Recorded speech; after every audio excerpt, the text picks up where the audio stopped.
ممكن تتكلمي عن الشاي الاخضر للرويال التخسيس يا عيني؟ بس كده ده من عينيا الاتنين، ده انا اتكلم واتكلم واتكلم وعملت فيديوز ونزلتها هنا عن اليوتيوب عن شاي رويال، بس انا ضده تماما.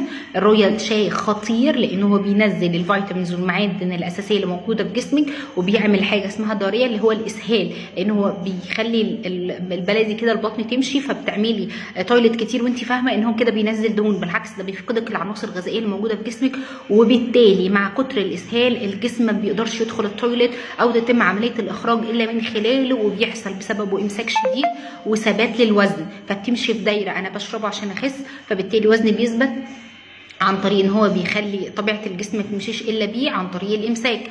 كتر شاي رويال الناس تاخد كوبايه الامساك يشد عليها، تاخد كوبايتين الامساك يشد عليها، تاخد 3 وتوصل لاي اوقات لحقنه شرجيه، وزياده عن كده بتفقد العناصر الغذائيه. فشاي رويال انا ضده تماما. الافضل شاي الاخضر اللي موجود عند العطاره، ازيس، ليبتون، الحاجات الطبيعيه دي افضل كتير جدا من رويال. بالنسبه لتاني سؤالك، الجنزبيل والقرفه والكمون ممتازين جدا للحرق.